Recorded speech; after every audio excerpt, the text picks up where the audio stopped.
چراغ، یہ دین کا نچوڑ نکالیں جو اللہ کہتا ہے سارے قصے میں آئے گا کہ ابلیس نے کہا میں اب ان کو گمراہ کروں گا اور تو ان کو شکر گزار نہیں پائے گا. یہ ٹیپ کا بند ہے کہ شکر گزار نہیں پائے گا. دین سارا کیا ہے؟ قوم من الشاکرین، کہ ہر وقت شکر گزار رہو کہ ہمیں جو کچھ ملا یہ نہ ہماری کوئی قابلیت ہے نہ ہمارا اللہ نے کوئی قرض دینا تھا، اگر کسی کو زیادہ دیا تو اس کی مہربانی ہے، جب چاہے چھین لے. جس کو یہ اپنا فقر اور اپنی یہ محتاجی یاد رہتی وہ کرتا رہے. اسی کا نمونہ اللہ تعالیٰ نے نماز رکھ دی کہ آ کر ہاتھ باندھو، رکوع میں جھک جاؤ، پھر زمین پر گر جاؤ، تاکہ تمہیں یاد رہے کہ تم اللہ کے حقیر بندے ہو. جو بھی انعامات نہیں اس کی مہربانی ہے، ورنہ تم اس کے سامنے اکڑنے کا کوئی حق نہیں رکھتے. اس لیے یہ نیاز فارسی میں ترجمہ کرتے ہیں عاجزی کرنا، اور دوسری طرف ہے شکرانہ.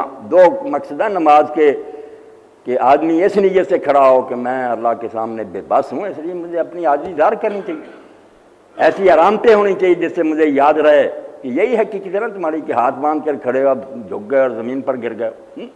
سجدے کو اسی لیے اللہ کے رسول نے فرمایا سب سے قریب بندہ رب کے یہ دو چیزیں اگر ہوں گی تو نماز کا لطف آئے گا، کہ جب تم اٹھے ہو اس وقت اپنی فقر و احتیاج کا احساس ہے کہ اللہ کے ہم فقیر اور محتاج بندے، اور یہ بھی تمہیں یاد ہے کہ جو کچھ تمہیں ملا یہ چھینا بھی جا سکتا ہے، یہ اس کا محض انعام ہے.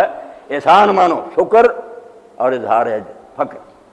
تو ابلیس نے کہا شکر گزار نہیں پائے گا.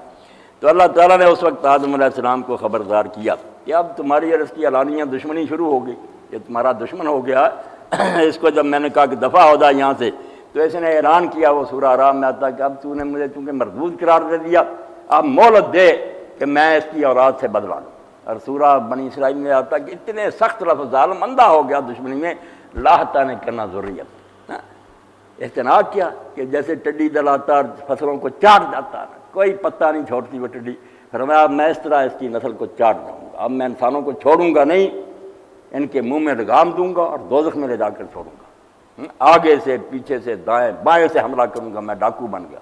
تو اللہ نے کہا کوئی پرواہ نہیں، جتنے تیرے ساتھ شامل ہوں گے سب کو میں جہنم میں بھر دوں گا، میرا کیا بگڑے، سوائے چند نیک لوگوں کے جو بچیں گے میرے لیے وہی کافی. نیکوں کی تھوڑی سی تعداد ہی بڑی ہے، جو زیادہ ہوں گے تباہ ہو جائیں گے.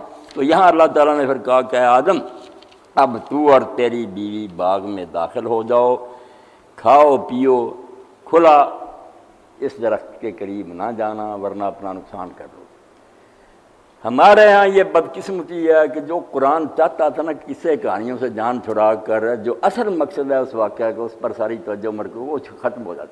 اب تفسیروں میں شروع ہوگی بحث کہ درخت کون سا تھا. اب پلے کسی کے کچھ نہیں تھا، نہ اللہ نے بتایا تھا نہ رسول نے، کیا پتہ چلنا تھا. کوئی گندم کے پیچھے پڑ گیا، کسی نے کہا انگور تھا، کسی نے کہا زیتون تھا، کوئی کہتا انجیر تھی. جتنے منہ اتنی باتیں، تفسیریں بڑی بڑی. اور آخر بات وہی جو امام ابن جریر ابن کثیر نے کہی کہ یار درخت کا اگر بتانا کوئی فائدہ مند ہوتا تو اللہ رسول اللہ بتا دیتے، اور جنت میں کوئی درخت برا تو ہو ہی نہیں سکتی. درخت میں کیا خرابی تھی وہ، جنت میں کوئی درخت ہوتا، اور کیوں تمہاری عقل کام نہیں کرتی. اصل میں اللہ تعالیٰ نے جب یہ سارا مارک کا گرم ہو گیا، ابلیس دشمن ہو گیا، اولاد آدم تھی، اب زمین پر آنا تھا. پیدا تو زمین کے لیے ہوا تھا، پہلے کیا دیا تھا کہ زمین میں خلیفہ بنانے والا آنا تو یہی تھا. مگر جیسے اصل منصب پر آنے سے پہلے افسروں کی ٹریننگ ہوتی ہے، ریہرسل ہوتا ہے، اسی طرح اللہ نے جنت میں رکھ کر جو کچھ اس دنیا میں ہونا تھا نا وہ نمونہ دکھا دیا کہ کیا حالات پیش آئے. یہ سمجھو وہاں ٹریننگ ہو رہی تھی.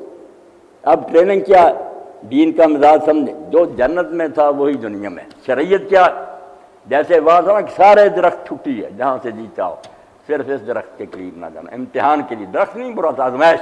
یہ حکم ماننا جو ہے تمہارے لیے ضروری ہے، اس کی نافرمانی نہ کرنا. دنیا میں بھی اسلام میں جو ہر شے کو کہتے ہیں نا یہ حرام ہے یہ حرام ہے یہ حرام، یا کہتے ہیں مولوی صاحب بتاؤ کہاں حلال لکھا، بالکل جھوٹے. جیسے جنت میں تھا کہ جو جی چاہے کھاؤ، یہی دین کہتا ہے کہ زمین میں جو کچھ پیدا کیا رب نے خلق لکم ما فی الارض، یہ جنت ہے تمہاری، سب کچھ تمہارے لیے بنا ہے. مگر جیسے ایک درخت نشان دے دیا تھا، اس لیے چند چیزیں، زیادہ نہیں، چند چیزیں جن کو کہہ دیا یہ حرام.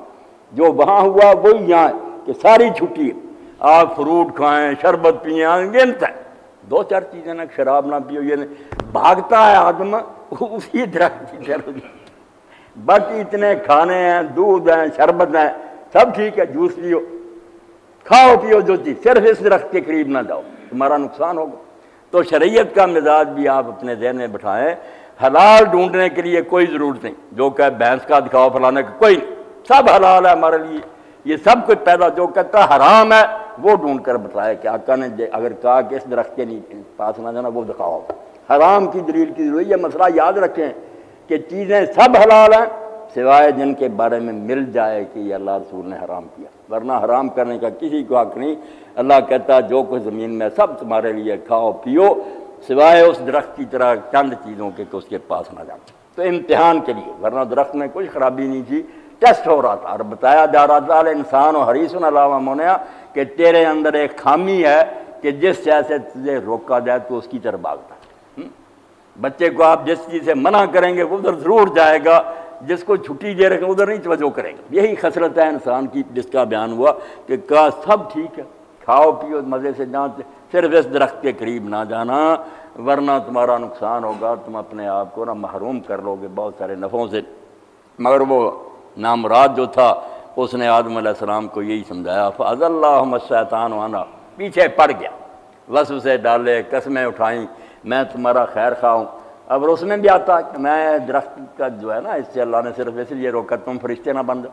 اب سارے علماء سے پوچھنا چاہیے نا کہ جب آدم فرشتوں سے افضل تھا، سجدہ تم اس طرح کہتے ہو کہ سجدہ اعلیٰ کو کیا، تو یہ لالچ کیا ہوا پھر کہ ابلیس نے کہا کہ تم فرشتے بن جاؤ؟ وہ کہتا ہے یار فرشتوں نے تو مجھے سجدہ کیا، میں اوپر سے نیچے آدم تنزلی قبول کروں؟